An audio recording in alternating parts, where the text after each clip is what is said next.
إن الحمد لله نحمده ونستعينه ونستهديه ونستغفره ونعوذ بالله من شرور أنفسنا ومن سيئات أعمالنا من يهد الله فلا مضل له ومن يضلل فلا هادي له أشهد أن لا إله إلا الله وحده لا شريك له وأشهد أن محمدا عبده ورسوله اللهم صل وسلم وبارك على محمد وعلى آله وأصحابه وذرياته ومن تبعه بإحسان إلى يوم الدين يا أيها الذين آمنوا اتقوا الله حق تقاته ولا تموتن إلا وأنتم مسلمون يا أيها الذين آمنوا اتقوا الله ولتنظر نفس ما قدمت لغد واتقوا الله إن الله خبير بما تعملون أما بعد mukminin jamaah Jumat hafizakumullah, semoga hari Jumat ini adalah merupakan hari kebaikan yang dicatat oleh Allah Subhanahu wa taala untuk menambah beratnya mizan kebaikan kita di hari akhir nanti. Dan semoga kita bisa mengambil banyak hikmah dari pertemuan besar muslim yang ada dalam syariat ini sekali dalam satu pekan, yaitu di hari yang paling mulia yang Allah berikan. Kita diminta untuk berkumpul dalam nasihat, dalam zikir, dalam munajat, dalam salat, semuanya untuk Allah Subhanahu wa taala. Salat dan salam semua terhatur kepada Nabi Allah Muhammad sallallahu alaihi wasallam. Inilah yang seharusnya membuat kita bangkit, karena kita punya Rasul. Sejarah masa lalu kita adalah sejarah yang sangat bercahaya dan gemilang, yang tidak dimiliki oleh bangsa manapun, tidak dimiliki oleh umat manapun. Seharusnya kita hadir, bangkit kembali, mengajari bumi ini tentang cahaya, menebarkan kembali rahmat Allah Subhanahu wa taala. Tentu setelah kita tahu dan mengambil ibrah dari pelajaran yang telah berlalu dari sejarah Rasul kita sallallahu alaihi wasallam. Hadirin dirahmati Allah Subhanahu wa taala, satu umat yang tidak mengetahui lembaran-lembaran sejarahnya tidak akan bisa merajut masa depannya. Satu umat yang tidak mengetahui lembaran-lembaran sejarahnya, dia tidak akan pernah bisa merajut masa depannya. Begitulah para ahli sejarah mengatakan, karena ternyata dalam sejarah kebesaran Islam yang kita mulai dari sejarah Rasul kita Muhammad sallallahu alaihi wasallam, di sirah nabawiyah itulah terdapat aplikasi praktek dari dua sumber besar yang utama yang kita miliki, yaitu Al-Quran dan Sunnah Nabi sallallahu alaihi wasallam. Kalau kita bicara tentang adab, umpamanya tentang adab bertetangga, Al-Quran bicara tentang itu, hadis Nabi bicara tentang itu. Tapi bagaimana prakteknya? Bukalah lembaran-lembaran sirah Nabi, di sana akan disebutkan sampai praktek bagaimana mempraktekkan teori yang ada dalam dua wahyu yang mulia itu. Kalau kita sedang membahas tentang masalah yang cukup sensitif hari ini dibahas umpamanya, yaitu contohnya tentang bagaimana hukum bekerja sama dengan orang-orang kafir, masuk dalam sistem mereka. Hari ini kita, dua kubu yang tidak sedang bersatu dalam pendapatnya, dua kubu yang berselisih pendapat dalam hal ini, dua-duanya menggunakan ayat, dua-duanya menggunakan hadis Nabi. Tapi yang masalah besar di kita adalah kita belum membuka lembar-lembar praktek nubuah. Bagaimana Nabi mempraktekannya? Karena tidak mungkin praktek Nabi berbeda dengan panduan Al-Quran dan hadis beliau sendiri. Lihatlah sepanjang kehidupan beliau bagaimana beliau berinteraksi dengan orang kafir. Disitulah kemudian kita akan mendapatkan panduan yang lengkap dan seutuhnya yang menjadi terjemahan dari Al-Quran dan Sunnah. Hadirin dirahmati Allah Subhanahu wa Ta'ala. Karena sejarah ini adalah merupakan praktek dari Quran dan Sunnah, dan sejarah ini merupakan panduan untuk kebangkitan. Muhammad Al-Fatih, nama besar yang sudah sangat akrab di telinga kita. Di dalam upaya beliau untuk menggedor benteng Konstantinopel yang sangat legendaris, yang sudah 11 kali uji coba muslimin dan gagal. Salah satu peristiwa yang membangkitkan semangat yang luar biasa dan tidak pernah padam adalah apa yang dialaminya di suatu hari, disebutkan bersama gurunya Ak Syamsuddin, ketika mereka ternyata menemukan makam sahabat mulia Abu Ayyub Al-Ansari di dekat benteng Konstantinopel. Ini luar biasa. Muhammad Al-Fatih menemukan makam sahabat mulia Abu Ayyub, bangkit, membuka benteng Konstantinopel yang telah dijanjikan Nabi 8 abad sebelumnya. Di kita berserakan kuburan orang-orang besar, tapi tidak membuat kita bergerak. Malah terkadang menjadi sumber kemusyrikan. Mesti ada yang salah. Karena kuburan Abu Ayyub Al-Ansari, mengapa ada di situ? Beliau sahabat asli Madinah. Rumah beliau dululah yang dipakai oleh Nabi, di lantai 2-nya dipakai oleh Nabi untuk menginap sampai rumah Nabi jadi. Ketika Nabi baru masuk hijrah ke kota itu. Sekarang mengapa makamnya di Istanbul? Sebuah getar kuat tentang sejarah, karena semua tahu bahwa Abu Ayyub Al-Ansari radhiyallahu anhu adalah salah satu sahabat yang menjadi saksi upaya sejak awal generasi sahabat untuk membuktikan kalimat Rasul tentang pasti akan dibukanya benteng Konstantinopel. Itu yang membangkitkan. Yang menjadi masalah di kita adalah kita tidak tahu sejarah kuburan yang ada di depan kita itu, sehingga tidak membangkitkan apa-apa. Tidak pernah utuh informasi tentang sejarah itu, sehingga kita tidak tahu mengapa orang besar ini ada di sini, apa yang pernah dilakukannya untuk negeri ini, apa yang pernah diupayakannya untuk menjadikan negeri ini bangsa besar, memiliki peran-peran luar biasa di dunia Islam. Hadirin dirahmati Allah Subhanahu wa Ta'ala. Karenanya Allah Subhanahu wa Ta'ala meminta kita untuk melihat masa lalu kita, untuk masa depan kita.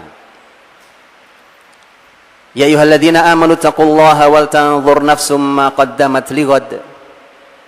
Wahai orang-orang beriman, bertakwalah kalian pada Allah, dan hendaklah setiap jiwa melihat apa yang telah dilakukannya di masa lalu untuk hari esoknya. Apa yang telah berlalu harus menjadi modal penting untuk kebangkitan esok hari, untuk kebaikan esok hari. Setiap jiwa harus punya itu, setiap individu kita harus seperti itu.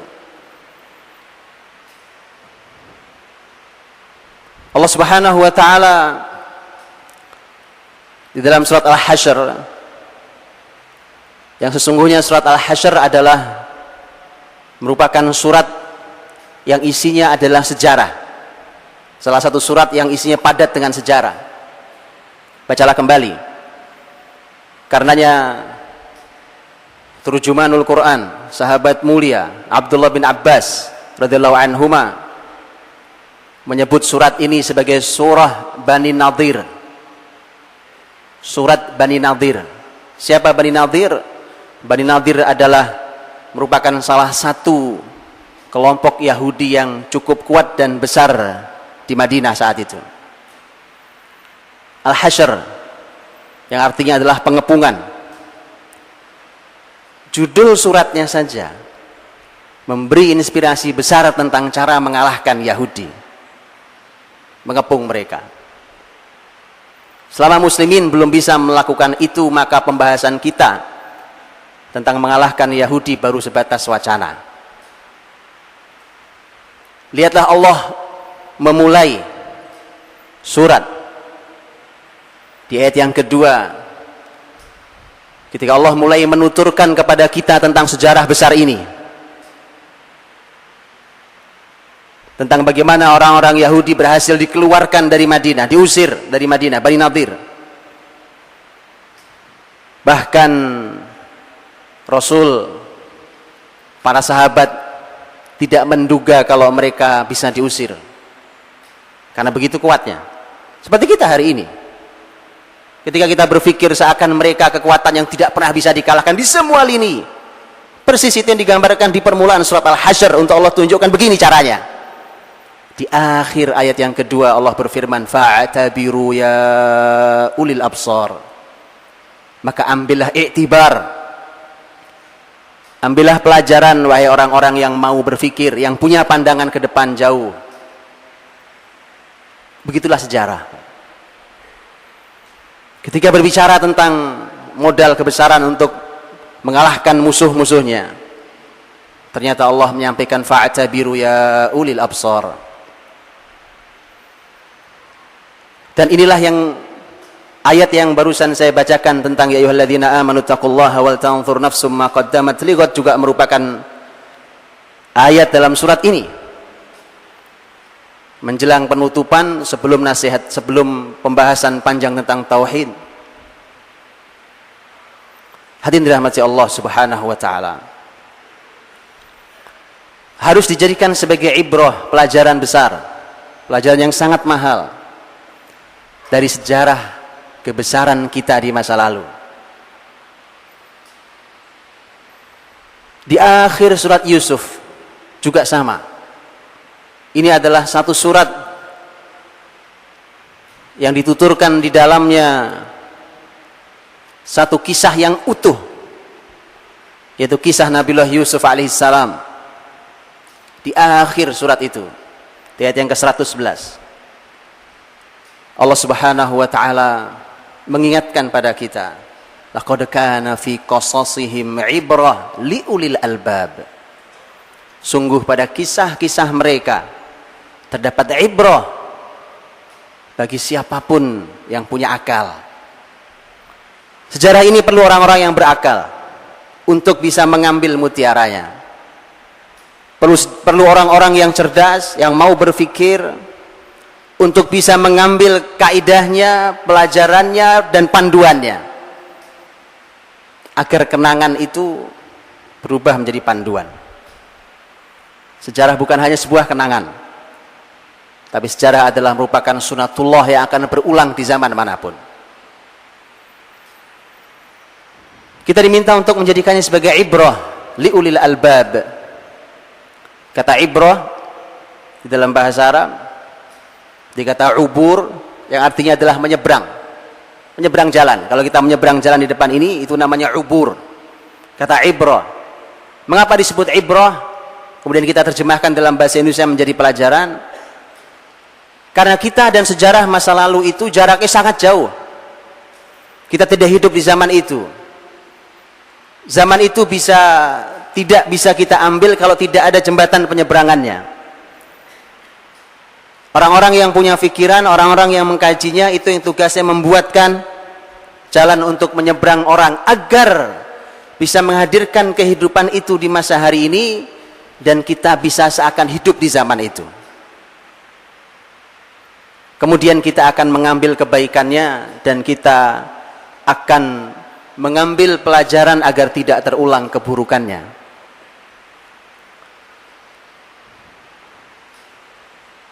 Bahkan surat Yusuf ini menjadi Surat yang dijadikan oleh Nabi sebagai pelajaran. Rasul sendiri mengambil pelajaran dari surat Yusuf. Dan tidak sekali dalam peristiwa sejarah beliau. Lihatlah betapa sejarah menjadi panduan. Bahkan sejarah menjadi panduan untuk memutuskan sebuah keputusan yang sangat amat besar. Melalui sejarah. Ketika Rasul SAW di Fathu Makkah, Nabi dan para sahabat masuk ke Mekah dengan 10.000 sahabat beliau, 10.000 pasukan muslimin. Besar. Saat itu jumlah 10.000 besar untuk pasukan dan tidak tertandingi. Di saat itulah maka Mekah terbuka. Kemudian Mekah berhasil diambil oleh Nabi SAW. Kiblat itu dibersihkan, tauhid disampaikan, sehingga masyarakat menjadi masyarakat yang beriman. Kemudian Nabi SAW mengumpulkan para pembesar Quraisy, yang pasti setiap mereka ingat tentang apa yang mereka lakukan dulu kepada Rasul SAW ketika beliau masih di Mekah. Yang mencaci maki, yang menghina, yang melempari, yang mengotori, bahkan berencana membunuh beliau SAW. Dikumpulkan di depan pintu Ka'bah. Rasul SAW naik ke pintu Ka'bah, terlihat oleh semua. Dan Nabi SAW berkata kepada mereka, mereka sudah gemetar. Para pembesar yang hari ini menjadi hina, dulu yang sombong angkuh, hari ini menjadi orang-orang yang khawatir nyawa mereka seakan ada di ujung pedang Rasul SAW. Karena Rasul mengumumkan orang-orang yang halal darahnya saat masuk ke Mekah itu. Imam Ibnu Hajar dalam Fathul Bari mengumumkan, menyampaikan sekian belas orang yang nyawanya dihalalkan Nabi. Bunuh dia dimanapun dia berada, bahkan bersembunyi di balik sitar Ka'bah. Gemetar mereka, Pak. Nabi SAW berkata, "Ma tadhunnun an yuf'ala bikum?" Dugaan kalian, mau saya apakan kalian? Orang sudah gemetar keluar kalimat itu. Bagaimana Nabi memutuskan? Nabi punya hak untuk membalas. Kalau Nabi mau balas, Islam mengizinkan itu, asal setimpal. Tapi Nabi SAW mengambil keputusan beliau berdasarkan ibrah yang ada dalam surat Yusuf. Nabi SAW berkata, hari ini aku ingin berkata seperti Yusuf berkata pada saudara-saudaranya. Karena mereka saudara-saudara Nabi SAW. Mereka orang-orang Quraisy, saudara beliau juga Quraisy. Hari ini aku ingin berkata sebagaimana Yusuf berkata pada saudara-saudaranya, la tathriba alaikumul yawm yaghfirullahu lakum. Hari ini kalian sudah tidak punya salah lagi pada saya. Semoga Allah mengampuni kalian. Nabi mengambil pelajaran, dijadikan sebagai keputusan besar. Bahkan para ulama sejarah menyampaikan dari mana Nabi SAW mengambil keputusan untuk mengizinkan sebagian sahabatnya hijrah ke negeri Habasyah.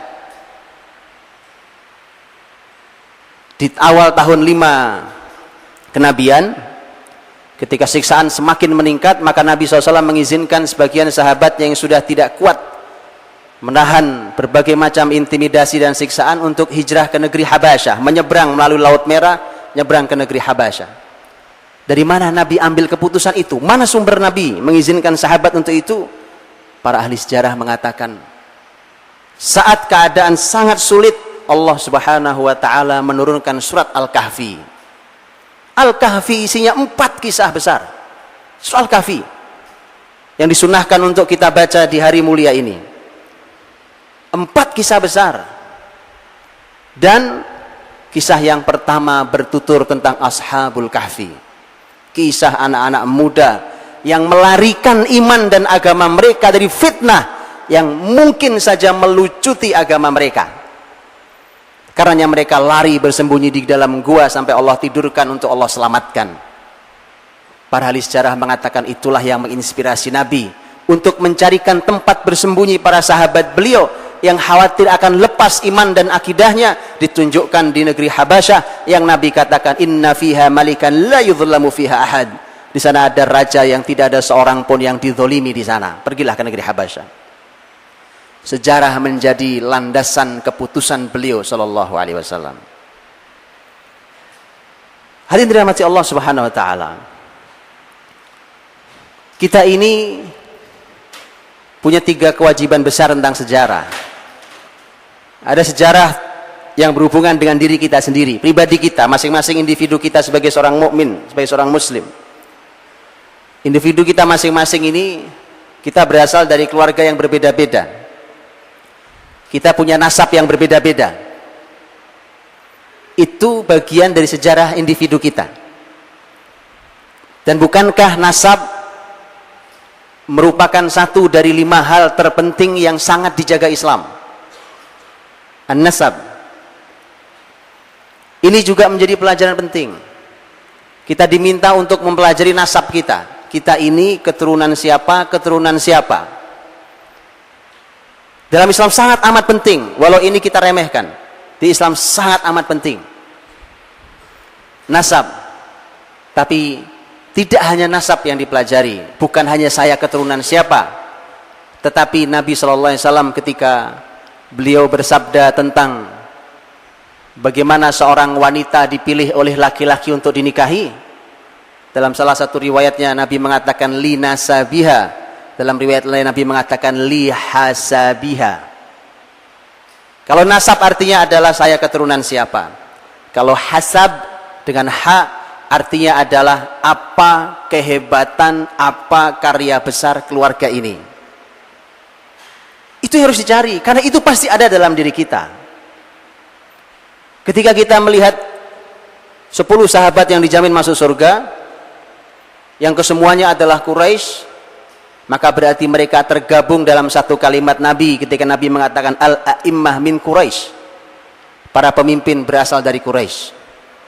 Siapapun itu, dan terbukti 10 sahabat, Abu Bakar, Umar, Utsman, Ali, Talha, Zubair, dan seterusnya, 10 orang itu kesemuanya Quraisy, dan kesemuanya punya peluang besar karena kapasitas mereka yang luar biasa dengan kalimat Nabi bahwa para pemimpin hadir dari Quraisy. Karena ada jiwa kepemimpinan yang sangat kokoh di jiwa orang-orang Quraisy. Begitu seterusnya. Kita dengan nasab kita masing-masing juga demikian. Kita punya nasab, kita punya hasab. Carilah itu. Dan apa yang kebaikan yang kita temukan, yakinlah itu sebenarnya ada dalam diri kita. Kalau dia belum muncul karena kita tidak mengetahuinya. Dan karena kita belum pernah untuk mendidiknya. Kalau hasab kita adalah hasab kepemimpinan, maka ada jiwa kepemimpinan di kita. Bahkan ke anak-anak kita.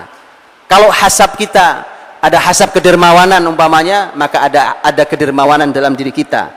Demikian juga pada anak keturunan kita. Itu tugas yang pertama tentang sejarah diri kita sendiri, masing-masing di antara kita. Nah, harus dicari nasab dan hasabnya. Yang kedua adalah kita sebagai salah satu dari anak negeri ini, bangsa Indonesia ini, sangat disayangkan. Sampai hari ini belum lagi diberikan kurikulum yang tepat dan benar tentang sejarah negeri ini. Kita tidak pernah tahu hari ini, dengan anak-anak kita tidak pernah banyak yang tahu tentang sejarah kebesaran negeri ini. Apa peran besar negeri ini? Karena literatur kita masih literatur company. Kita belum menjadikan umpamanya tulisannya Ibnu Batutah, ketika Ibnu Batutah dalam bukunya Rihlah Ibnu Batutah ketika dia singgah di Aceh. Saat dia berangkat dan saat dia pulang dari negeri Tiongkok, kemudian ternyata dia masih melewati kembali pulangnya negeri Aceh dan menuturkan luar biasa. Dituturkan tentang bagian dari bangsa ini, Aceh dari bagian dari bangsa ini. Dituturkan tentang masyarakat yang beriman, masyarakat yang cinta ilmu, masyarakat yang cinta jihad, pemimpinnya yang sangat tawadhu, sangat mencintai ilmu dan ahli ilmu, masyarakat yang makmur, negeri yang sangat hijau, dengan kekayaan alam yang luar biasa, keramahannya, dan seterusnya. Dituturkan itu. Tapi sayangnya itu memang tidak menjadi literatur di bangsa ini. Kita mengambil literaturnya dari kompeni Belanda yang ditulis di atas geladak kapal VOC. Akhirnya kita tidak pernah tahu apa sebenarnya peran besar negeri ini saat Islam besar, entah itu di bawah Turki Utsmani, entah itu di bawah dinasti Bani Abbasiyah, Bani Umayyah, atau kebesaran Islam di negeri Andalus. Kita tidak pernah tahu di mana posisi besar bangsa ini. Kita tidak pernah diajari itu. Sayang sekali. Karenanya sampai hari ini kita ambigu, tidak jelas posisi kita, peran kita. Kita tidak bisa menentukan di mana seharusnya peran bangsa ini. Itu tugas kedua kita yang sangat amat besar, karena harus membuat kurikulum sejarah negeri ini dengan jujur dan benar. Dan yang ketiga, ini yang besar, adalah kita sebagai muslim. Kita sebagai muslim punya sejarah, karena Islam, keislaman seseorang muslim tidak dibatasi oleh teritorial manapun, oleh wilayah apapun. Bangsa manapun mereka muslim, itu adalah sejarah kita. Kita membaca di ujung negeri Eropa sana, kita membaca di ujung negeri, di ujung benua Asia sana umpamanya, mereka muslim, mereka adalah bagian tak terpisahkan dari sejarah kita. Kebaikan di masa lalu harus menjadi pelajaran buat kita, dan keburukan di masa lalu harus kita ambil ibrah pelajarannya. Hadirin, musuh Islam itu mereka dengan sengaja membelokkan sejarah ini. Karenanya seorang ahli sejarah Islam mengatakan bahwa salah satu orang yang sejarahnya sangat dikacaukan selain Harun ar-Rasyid, dan ini sangat dikacaukan, dan kita juga menyaksikan dengan mata kepala kita sendiri, ada Sulaiman al-Qanuni rahimahullah ta'ala. Sangat dikacaukan sejarahnya. Mengapa? Karena ini adalah sultan terbesar di dinasti Turki Utsmani yang langsung berhadapan dengan Eropa saat itu. Itulah mengapa sejarah tentang Sulaiman al-Qanuni digambar sebagai sebuah sejarah yang tidak jauh dari pesta dengan wanita. Musuh Islam bergerak untuk mengacaukan masa lalu kita. Kemudian kita yang berbahaya tidak tahu sumber asli sejarahnya, kita akan menelan mentah-mentah, kemudian kita akan kacau tentang apa yang kita miliki di masa lalu yang sangat indah itu, kemudian justru kita membencinya karena kita tidak pernah tahu yang aslinya. Kita membahas tentang peperangan antar sahabat umpamanya. Peperangan antar sahabat yang oleh para ulama sudah dibahas, peperangan umpamanya antara Ali dan kubu Thalhah Muawiyah radhiyallahu anhum ajma'in. Kita tidak pernah utuh belajarnya, karenanya kita ambil kesimpulan selalu salah. Kita hanya tahu mereka berperang, kita tidak pernah tahu di ujung kisahnya. Di antaranya adalah ketika suatu hari putranya Thalhah ada di kubu Muawiyah, yang bernama Imran, anaknya Thalhah, datang menemui Ali bin Abi Thalib. Kemudian Ali langsung menyambutnya dan berkata, aku berharap, wahai Imran adalah anaknya Thalhah, aku berharap aku dan ayahmu kelak Thalhah adalah menjadi orang yang seperti disebutkan dalam ayat wa naza'na ma fi sudurihim min ghillin ikhwanan ala sururim mutaqabilin. Kelak di surga nanti akan kami cabut, kata Allah, semua rasa dengki yang ada di hati. Mereka semua bersaudara, mereka duduk di surga saling berhadapan dalam sebuah kedamaian. Aku berharap kelak ayahmu dan aku seperti itu. Ada orang yang hadir di majelis itu kemudian berteriak, Ali, kemarin kau perangi Thalhah, sekarang kau harap masuk surga bareng dengan dirimu? Ali marah dan mengatakan, kalau ayat itu bukan kami, siapa lagi? Ayat itu kalau bukan kami, siapa lagi? Itu untuk kami ayat itu. Subhanallah, kita tidak pernah belajar itu. Kita hanya tahu mereka berdarah-darah, kita tidak pernah tahu bagaimana di ujung kisahnya. Maka belajarlah, mari kita belajar tentang sejarah individu kita, belajar tentang kita sebagai anak bangsa negeri ini harus diluruskan, ditunjukkan kebesaran negeri ini, dan kita sebagai muslim. Barakallahu li wa lakum fil Qur'anil azim wa nafa'ani wa iyyakum bima fihi minal ayati wa dzikril hakim wa taqabbala minni wa minkum tilawatahu innahu huwas samiul alim wastaghfiruh innahu huwal ghafurur rahim.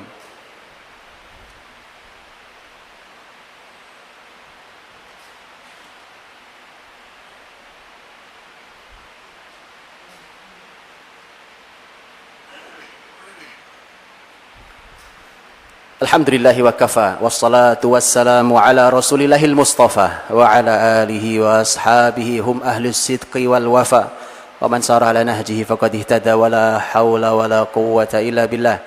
Ya ayyuhalladzina amanu taqullaha wa qulu qawlan sadida yuslih lakum a'malakum wa yaghfir lakum dhunubakum wa may yuti'illaha wa rasulahu faqad faza fawzan 'azima. Amma ba'd. Mukminin dirahmati Allah Subhanahu wa taala, mari jadikan ini sebagai momentum kita untuk belajar tentang sejarah, dan benar bahwa umat yang tidak mengetahui lembaran-lembaran sejarahnya maka dia tidak bisa merajut masa depannya. Kita tutup dengan doa pada Allah Subhanahu wa taala. Mudah-mudahan Allah Subhanahu wa taala menghadirkan kepada kita ilmu yang bermanfaat untuk kita bisa mencintai Rasul kita sallallahu alaihi wasallam, dan agar kelak kita dipertemukan dengan Rasul kita untuk diberikan syafaat beliau. Allahumma salli wa sallim wa barik ala Sayyidina Muhammadin wa ala alihi wa sahbihi ajma'in. Walhamdulillahi rabbil alamin. Hamdan yuwafi ni'amahu wa yukafi'u mazidah. Ya Rabbana lakal hamdu wa lakal syukr. Kama yanbaghi li jalali wajhikal karimi wa azimi sultanik. Allahumma inna nas'aluka wa nashhadu annaka anta Allah. La ilaha illa antal ahadus samad. Lam yalid wa lam yulad wa lam yakul lahu kufuwan ahad. Allahumma ighfir lana wa li ikhwanina alladhina sabaquna bil iman wa la taj'al fi qulubina ghillan lil ladzina amanu rabbana innaka raufur rahim. Allahumma ighfir lana wa li walidina warhamhum kama rabbawna shighara. Rabbana taqabbal minna innaka antas samiul alim. وتب علينا إنك أنت التواب الرحيم. اللهم أعز الإسلام والمسلمين. اللهم أعز الإسلام والمسلمين. اللهم أعز الإسلام والمسلمين وأهلك الكفرة المشركين الظالمين الغاصبين. اللهم ربنا هب لنا من أزواجنا وذرياتنا قرة أعين واجعلنا للمتقين إماما. ربنا آتنا في الدنيا حسنة وفي الآخرة حسنة وقنا عذاب النار. سبحان ربك رب العزة عما يصفون وسلام على المرسلين والحمد لله رب العالمين. عباد الله، إن الله يأمر بالعدل والإحسان وإيتاء ذي القربى وينهى عن الفحشاء والمنكر والبغي يعظكم لعلكم تذكرون. فاذكروا الله العظيم يذكركم واشكروه على نعمه يزدكم ولذكر الله أكبر. أقم الصلاة.